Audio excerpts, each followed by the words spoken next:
안녕하세요, 조입니다. 반갑습니다.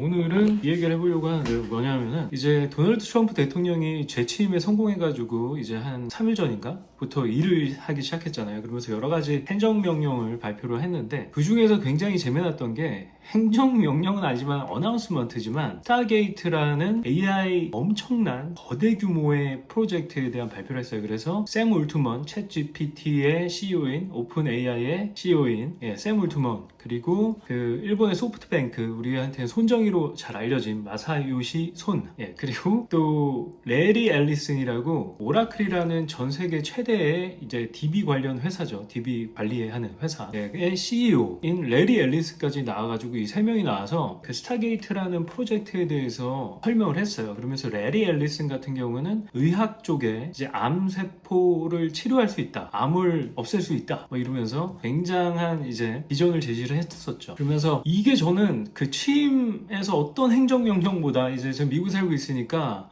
뭐 H1B 비자에 대한 의견이나 뭐 이제 유능한 인재면은 그 엔지니어 상관없이 다 받아들이겠다 막 이런 얘기보다도 이 스타게이트에 대한 얘기가 가장 인상 깊었어요. 그리고 이게 어마어마한 거의 500억 달러니까 하나로 720조인가 엄청난 돈이잖아요. 그거를 투입해가지고, 근데 그 돈을 내는 거는 뭐 이 세계 회사에서 어떻게 내는지 잘 모르겠지만 손정희가 자기 500억 다 내겠다 5년 내에 네 임기 동안 이렇게 얘기했잖아요. 그래가지고 야, 손정희 진짜 멋있다라는 생각과 동시에 도널드 트럼프니까 이런 어마어마한 일을 할 수 있는 거구나, 좀 카리스마 넘치잖아요. 저 거기서 샘 울트만 약간 굉장히 공손하게 얘기도 하고 그랬는데 저는 되게 인상 깊었던 것 중에 하나가 레리 앨리슨이라는 사람은 도널드 트럼프가 얘기한 것처럼 그렇게 어디에 공식 석상에서 정치적인 그런 석상에 나와가지고 뭔가 이렇게 나서가지고 막 얘기하는 그런 스타일은 제 기억에는 굉장히 오래된 회사잖아요. 오라클은 저 대학생 때부터 이제 엄청 커지기 시작했던 회사 같은데 그런 자리에서 나와서 얘기하는 거를 저는 본 적이 없거든요. 물론 뭐 포럼에 나와가지고 뭐 AI의 미래는 어떨 것이다 뭐 이런 얘기는 했지만 그 자기가 여기에 완전 인벌브 해가지고 그 프로젝트를 이끌어 나가고 These are highly respected guys. I was shocked with Larry because I don't even think Larry does this stuff. You did a very good job for a guy that doesn't do it much, right?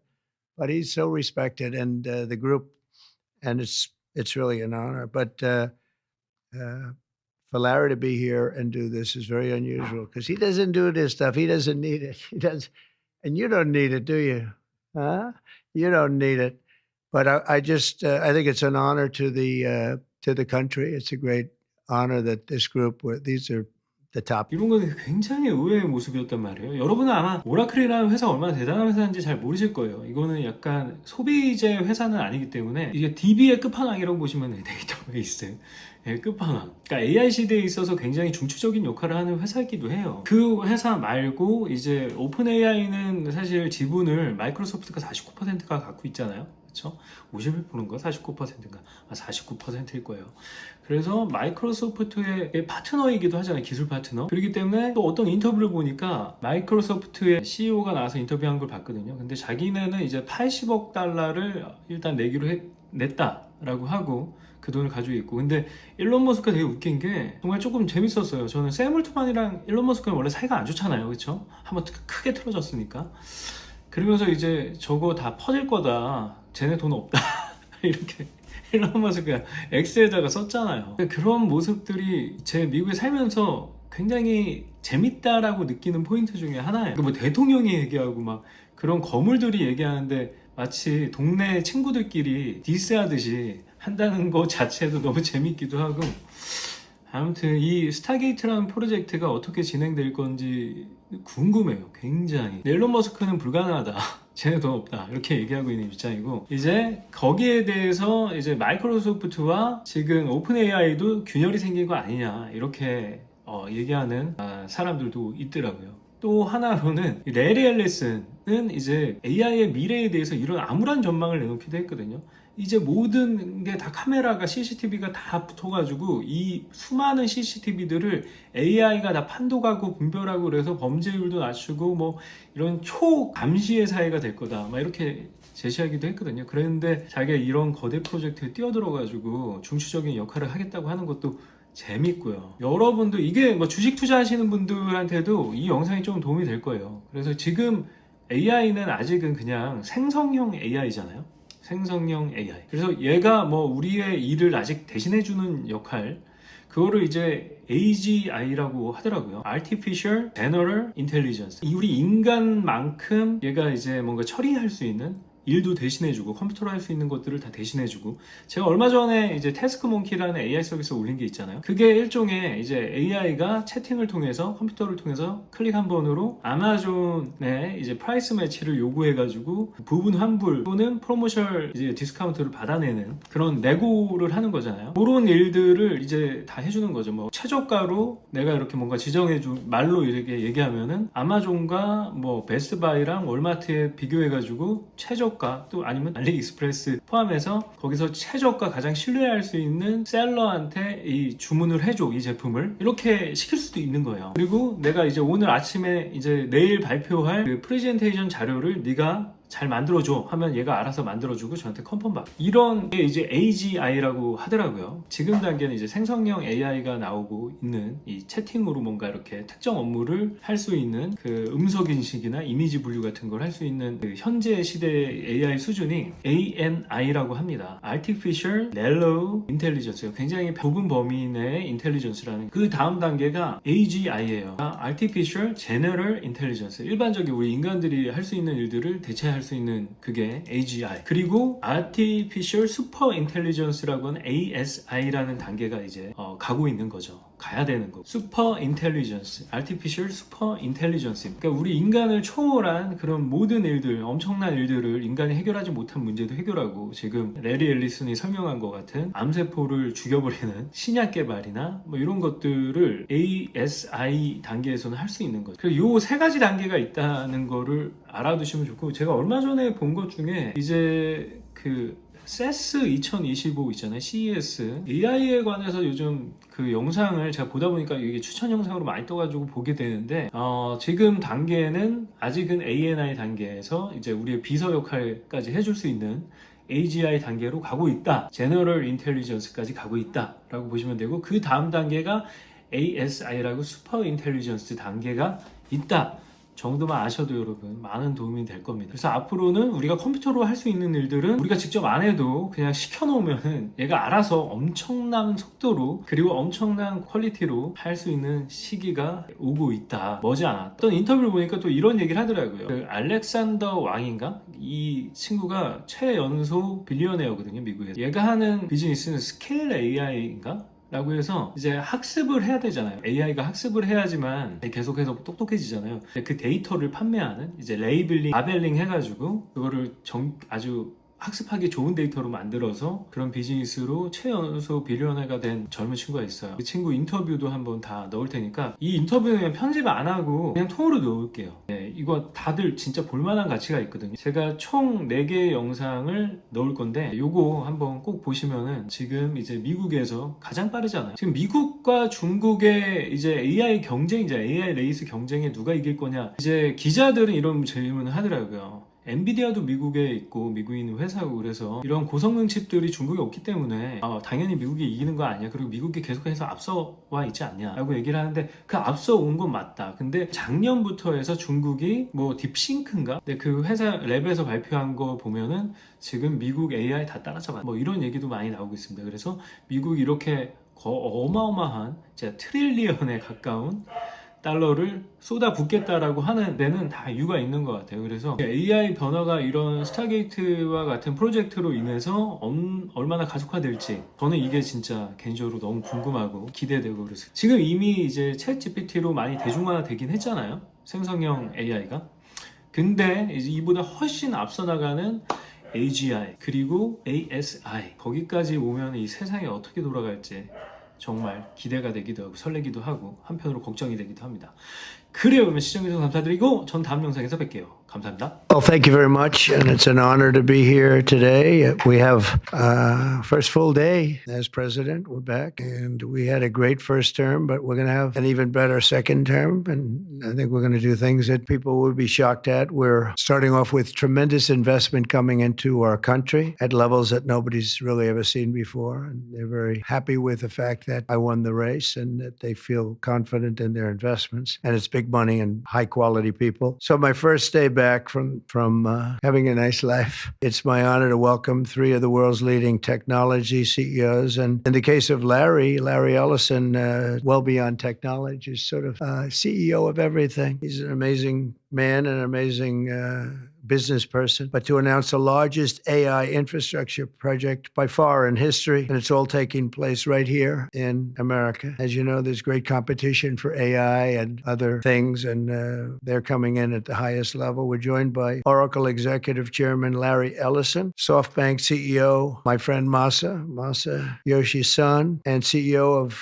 Open AI, and I would say by far the leading expert based on everything I read, Sam Altman. So that's great that you're coming in together. That's a massive group of talent and money. Together, these world-leading technology giants are announcing the formation of Stargate. So put that name down in your books, because I think you're going to hear a lot about it in the future. A new American company that will invest $500 billion at least in AI infrastructure in the United States, and very, very quickly, moving very rapidly, creating over 100,000 American jobs almost immediately. This monumental undertaking is a resounding declaration of confidence in America's potential under a new president. Let me be a new president. I didn't say it, they did. So I appreciate that, fellas. But it'll ensure the future of technology. What we want to do is we want to keep it in this country. China is a competitor and others are competitors. We want it to be in this country, and we're making it available. I'm going to help a lot through emergency declarations, because we have an emergency. We have to get this stuff built. So they have to produce a lot of electricity, and we'll make it possible for them to get that production done very easily at their own plants if they want, where they'll build at the plant, the AI plant, they'll build energy generation, and that will be incredible. But it's technology and artificial intelligence, all made in the USA. Beginning immediately, Stargate will be building the physical and virtual infrastructure to power the next generation of advancements in AI, and this will include the construction of colossal data centers, very, very massive structures. I was in the real estate business. These buildings, these are big, beautiful buildings, are going to employ a lot of people. And physical campuses and locations currently being scouted nationwide. They're making their choices of locations. I think they have their choice. I'd like to ask Larry, Sam, and Masa to say a few words and just talk about a little bit about what they're doing. And if you have any questions, and then we'll go into a couple of other subjects also. But this is, to me, a very big thing. $500 billion Stargate project. I think it's going to be something that's very special. It'll lead to something that could be the biggest of all. So, Larry, maybe we'll start with you and we'll go down the line. Thank you. Thank you, Mr. President. We certainly couldn't do this without you. It would simply be impossible. AI holds incredible promise for all of us, for every American. We've actually been working with OpenAI for a while, and with Masa for a while. The data centers are actually under construction. The first of them are under construction in Texas. Each building's 500,000 square feet. There are 10 buildings currently being built, but that will expand to 20, and other locations beyond the Abilene location, which is our first location. The kind of applications that we're building, to give you an idea, maybe the most charismatic and the one that I think touches us all is electronic health records. Not just maintaining electronic health records, but by looking at electronic health records, understanding the condition of doctors, better understanding the condition of their patients, and being able to provide healthcare plans that are much better than they otherwise would be. A doctor in Indian River Reservation would be able to see how a doctor at Memorial Sloan Kettering would treat the patient, or a doctor at Stanford would treat the patient. We actually provide all of that information, all of that guidance to the doctors who are treating cancer patients or patients with any other kind of disease, made possible by AI. I'm not going to take a lot of time. I'm going to pass it to Masa, but this is a very exciting program for Oracle to be a part of. Thank you.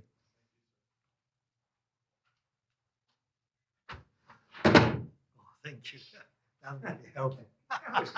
That's good. That's great. I feel tall now.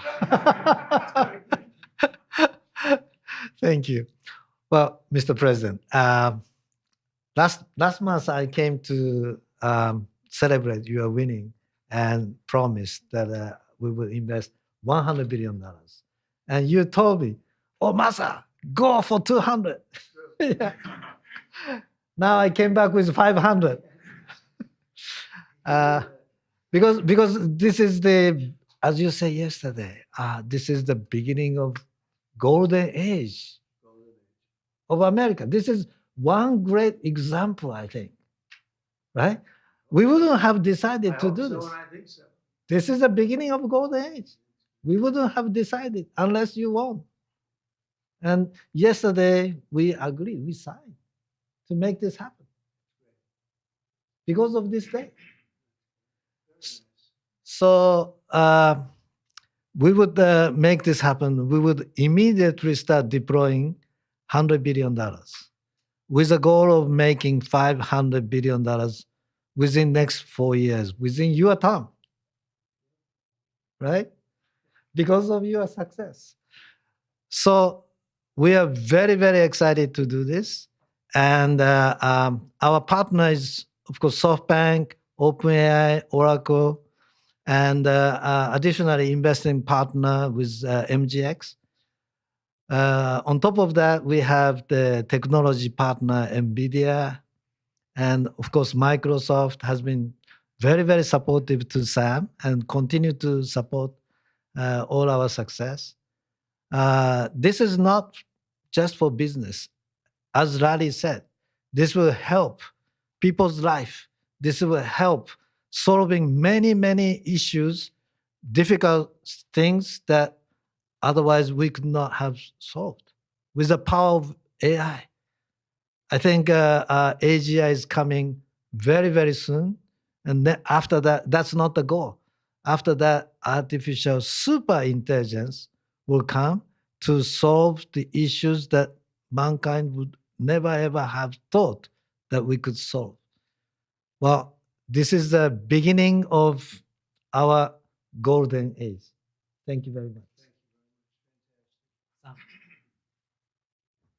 I don't have too much to add, but I did want to say I'm thrilled we get to do this in the United States of America. I think this will be the most important project of this era. And as Masa said, for AGI to get built here, to create hundreds of thousands of jobs, to create a new industry centered here. We wouldn't be able to do this without you, Mr. President. And I'm thrilled that we get to. I think it'll be an exciting project. I think we'll be able to do all of the wonderful things that these guys talked about. But the fact that we get to do this in the United States is, I think, wonderful. So thank you very much. Could you just say one word? I hear so many positive things about what it's going to do for medical research and for solving things, cancer and all the different problems. How will AI help us with the fight against the various problems, diseases, etc.? These guys can maybe share more about some of the work they're doing there. I think they'll jointly be some of the leaders about driving progress here. But I believe that as this technology progresses, we will see diseases get cured at an unprecedented rate. We will be amazed at how quickly we're curing this cancer and that one and heart disease, and what this will do for the ability to deliver very high quality healthcare, the costs, but really to cure the diseases at a rapid rate, I think will be among the most important things this technology does. Great. Very good. Thank Can I speak and answer that question? So we're currently working on. Should I step on this? Okay. All right. No. I'm not that tall. I'm not that tall. You look even better. Thank you, Mr. President. One of the most exciting things we're working on, using the tools that Sam and Masa are providing, is a cancer vaccine. It's very interesting. It turns out, I'll be quick, all of our cancers, cancer tumors, little fragments of those tumors float around in your blood. So you can do early cancer detection. If you can do using AI, you can do early cancer detection with a blood test. And using AI to look at the blood test, you can find the cancers that are actually seriously threatening the person. So we can, again, cancer diagnosis using AI has the promise of just being a simple blood test. Then beyond that, once we gene sequence that cancer tumor, you can then vaccinate the person design a vaccine for every individual person to vaccinate them against that cancer. And you can make that vaccine, that mRNA vaccine, you can make that robotically, again, using AI in about 48 hours. So imagine early cancer detection, the development of a cancer vaccine for your particular cancer aimed at you, and have that vaccine available in 48 hours. This is the promise of AI and the promise of the future. Thanks.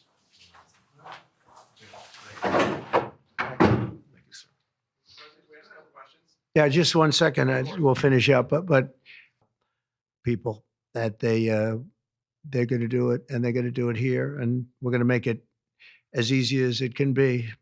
A $500 million Stargate project comes in addition to a separate pledge between 100 and 200 billion dollars from, as we know, from Massa that we talked about before. Also 20 billion from DMAC, which was great. And we have many others that are coming. Some I just say, just announce it. It's easier. But with some, I know them and they're so highly respected. I'd rather do it this way. Many would like to do it this way, but we're letting the world know what's happening. This is money that normally would have gone to China or other countries, but in particular China. In total, before the end of my first full business day in Washington in the White House, we've already secured nearly $3 trillion of new investments in the United States, and probably that's going to be 6 or 7 by the end of the week. Tremendous amounts of money are coming in for many things other than even AI. AI seems to be very hot. It seems to be the thing that a lot of smart people are looking at very strongly. And our country will be prospering like never before. I think that's true. And it's going to be the golden age of America. As I say, yesterday we had the most ambitious, action-oriented day of any administration in history. No, there's never been a first day like yesterday, as you know. I signed a sweeping slate of executive orders to stop the invasion of our borders. I launched a government-wide effort to defeat inflation and bring down the cost of daily life and bring down the cost of energy, magnificently bring it down. And when energy comes down, Larry, I'd say generally speaking, when energy comes down, everything else comes down. The prices of food and the prices of everything else come down. Energy is that's the big baby. And we declared a national energy emergency to drill, baby, drill, our term that we use. We're going to drill, baby, drill like never before. We ended destructive DEI mandates across the federal government and returned our country to a merit-based system and a common sense system. As you know, the Supreme Court gave us a decision on merit, where things in this country can be based on merit now instead of a lot of different rules, regulations, and things that really put our country at a big disadvantage. We permanently stopped government censorship and restored free speech. That was signed yesterday. We renamed the Gulf of Mexico the Gulf of America. Sounds so beautiful, the Gulf of America, and returned the name of a great president, William McKinley, to Mount McKinley. They took off the name. And he was actually a great president. He was a very, very successful businessman. He ran for governor of Ohio. He won and did a great job as governor, ran for president, and he won. He was assassinated ultimately in his second term, unfortunately. But he was the tariff king, and I don't think he was as bad as I am. I think I believe in him even more than him, but he believed in him very strongly.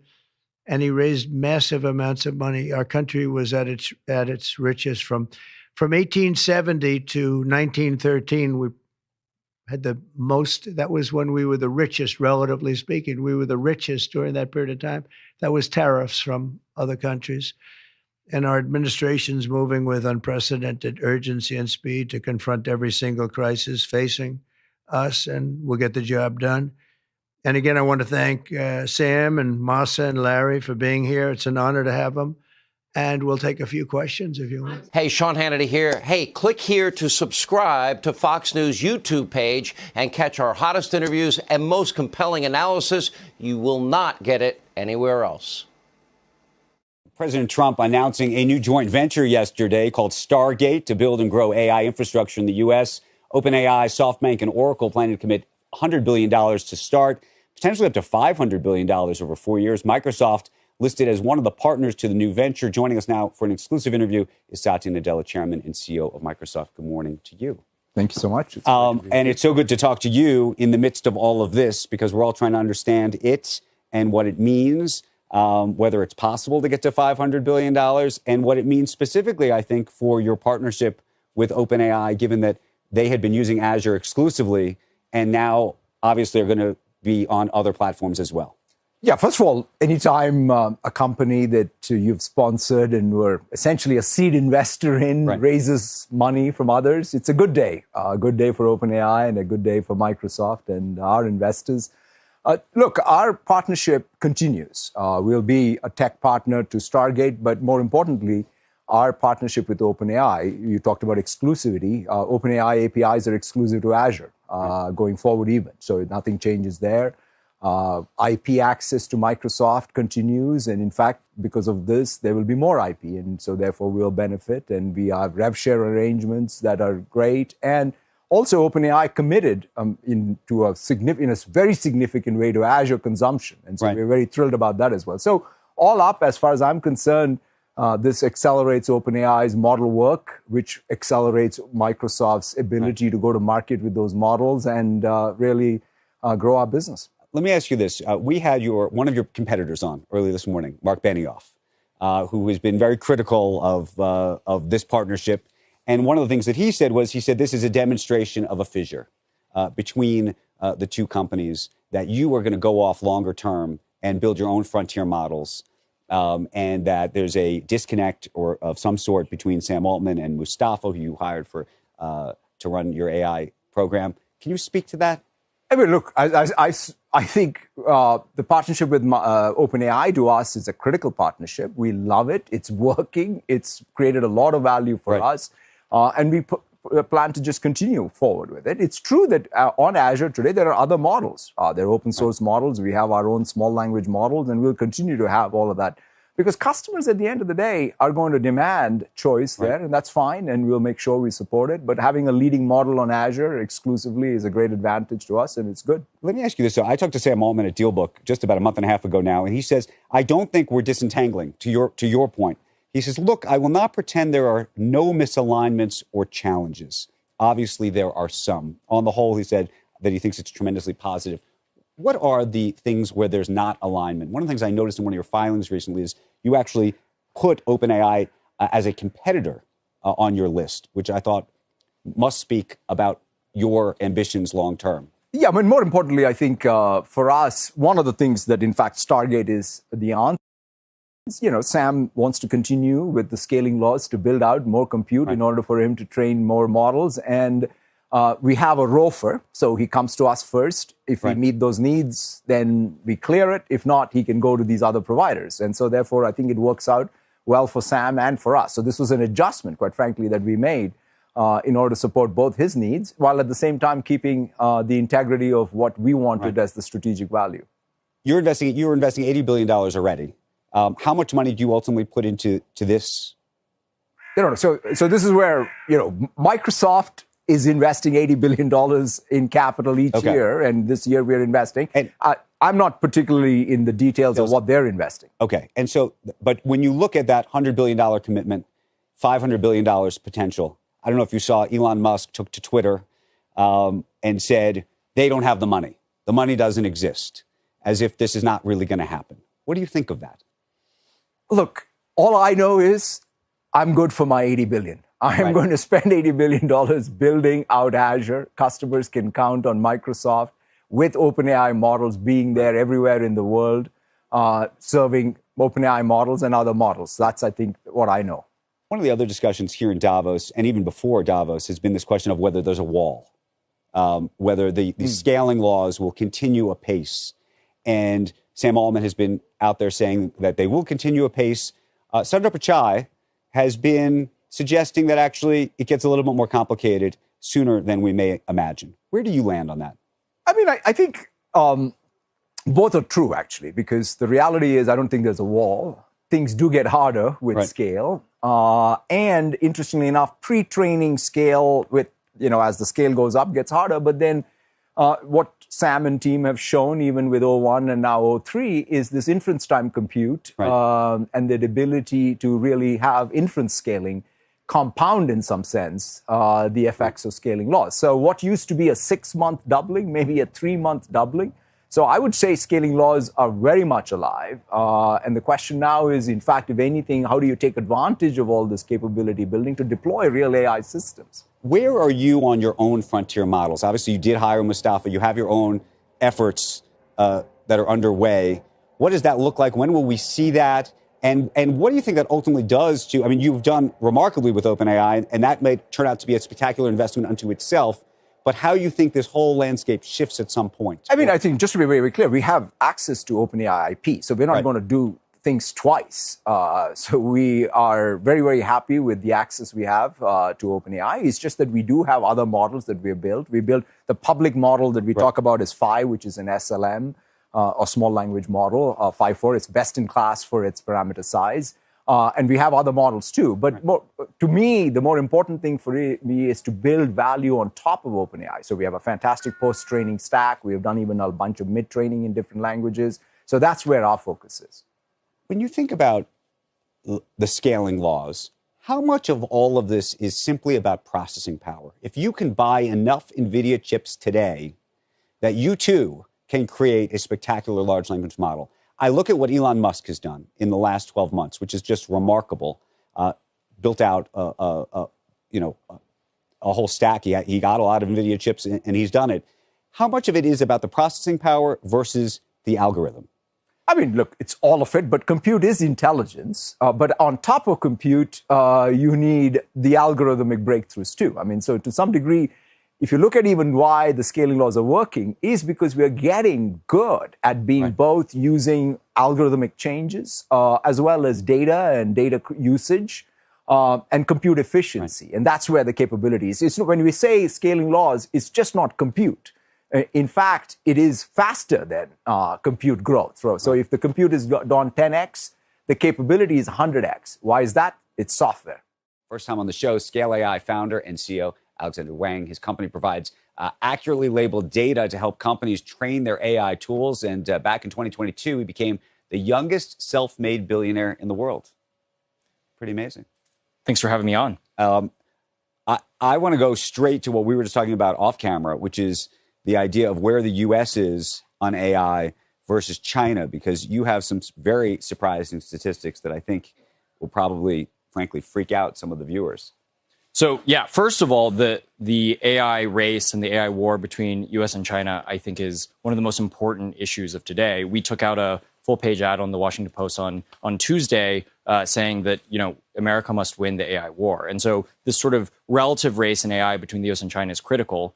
Today, we released Humanity's Last Exam, which is a new evaluation or benchmark of AI models that we produced by getting, math, physics, biology, chemistry professors to provide the hardest questions they could possibly imagine that are relevant to their recent research to really put the test to the models. To give you a sense, no model is getting above 10% on this test. That being said, what we found is that DeepSeek, which is the leading Chinese AI lab, their model is actually the top performing or roughly on par with the best American models, which are O1 from Okay, so OpenAI. I think we have been all under the impression that the U.S. was way ahead of China as it relates to AI, in large part because we have access to, NVIDIA GPUs and chips and other things that supposedly the Chinese do not have.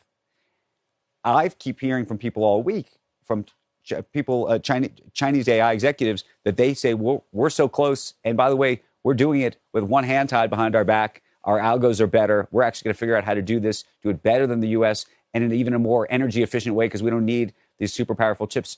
Are they happen to be right? There's two things happening. First, it is true. It has been true for a long time that the United States has been ahead. And that's been true for, maybe the past decade. That being said, the very recent event on Christmas Day, about a month ago, DeepSeek released a model, which, by the way, I think is symbolic that the Chinese lab releases, an earth-shattering model on Christmas Day when, the rest of us are sort of celebrating the holiday. And they released it to much fanfare, and then they followed up with their reasoning model, DeepSeek R1, which is the one that we evaluated as top of the leaderboard. The reality is yes and no. So the Chinese labs they have more H100s than people think. And these are the highest powered NVIDIA chips that they were not supposed to have. Yes. My understanding is that DeepSeek has about 50,000 H100s, which they can't talk about, obviously, because it is against the export controls that the United States has put in place. And I think it is true that, I think they have more chips than other people expect, but also on a go-forward basis, they are going to be limited by the chip controls and the export controls that we have in place. How do you, you work with everybody, so I don't know if it's fair or unfair, but how do you stack rank these large language models and who ultimately is going to be a winner? Or are they all so close and it gets commoditized? The interesting thing that we see right now, so we actually specialize in this. We've produced our SEAL evaluations, our safety evaluations and alignment labs, evaluations which measure across many different dimensions. We measure across math capabilities, coding capabilities, multilingual capabilities, and reasoning capabilities, and many different dimensions, including tool use and agent capabilities. And what we see is different models are better at different things. So it's hard to put a clear stack ranking among all the models. For example, the OpenAI models are extremely good at reasoning, but the Anthropic models might be really good at code. And sort of there's a diversity of capabilities of the models. That being said, I think what we're seeing in general is the space is becoming more competitive, not less competitive. I keep hearing from business leaders here that they're all playing around with, OpenAI, or they're playing around with Claude, which is the Anthropic model, or they're playing around with Gemini, et cetera. And then they're going and using Llama. They're going to find some open source version to try to get close to what they could approximate these other guys doing because of just the different price points of these things. Do you think that's the future of this? I think like in a Linux world. There's definitely a dimension. It comes down to ultimately the level of capabilities and intelligence that are required for your use case. I think ultimately what we're going to see is, what we do with all the leading labs, including OpenAI and Google DeepMind and Meta and many others, is continuing to push the frontier and push the boundaries. And so how do we leverage data, given that, as an industry, we've sort of run out of publicly available data? How do we generate new data to keep pushing the frontiers? And our belief is that, advanced capabilities are going to enable incredible use cases where you're going to be willing to pay for those increased capabilities. But for the more simplistic use cases, those will probably go more towards open source or more basic models. We've been talking all morning about Stargate and the debate happening on Twitter between Sam Altman and Elon Musk about whether they really have $100 billion or $500 billion. Satya Nadella was sitting in your chair just yesterday saying he's got $80 billion, his money's real. He took to Twitter. What do you make of all of this? You know all these players. So much is on Twitter anyway. So I'm not sure. Or X, we should say. Or yes. X. But I think one thing that is very real, regardless of sort of Stargate specifically as a program, is that the United States is going to need a huge amount of computational capacity and a huge amount of infrastructure. So this was actually we wrote a letter to the Trump administration on recommendations on how to ensure that the U.S. stays ahead. And one of them was really around infrastructure. We need to unleash U.S. energy to enable this AI boom. And that's clearly what we're seeing right now, which is, in addition to the Stargate program, many of the major AI companies and major clouds are going to be looking to build giant data centers. So the reason I asked this about the different companies doing this, do you ultimately think we need 5, 6, 7 companies all trying to build frontier models? Or, there's been a talk forever that, in a different, if Lena Khan hadn't been running the FTC, would have Amazon wanted to buy Anthropic already, for example? Or would have Microsoft bought OpenAI? Or would have some of these folks, so there wouldn't be as many, everybody competing against each other in the same way? I don't know. Maybe you think the competition is great. I just don't know how long term, how many models there ultimately will be like that. Our view is actually that this is potentially going to be one of the greatest markets or the greatest industries ever. Right now, let's say there's between 10 and $20 billion of LLM-based revenue. And if you believe that we're actually on a track towards superintelligence or AGI, then it stands to reason that that's going to go to $1 trillion or more of revenue. And so if you're looking at a market that's going to go from, let's say, 10 billion to 1 trillion over who knows how many years, I tend to believe a fewer number of years. I think we're sort of in the 2 to 4 range. 2 to 4 to get to AGI. And what's your version of AGI? I think, obviously there's many definitions. The definition I believe in is are powerful AI systems that are able to use a computer just like you or I could, and could use all the tools that a computer could, and could basically be a remote worker in the most capable way.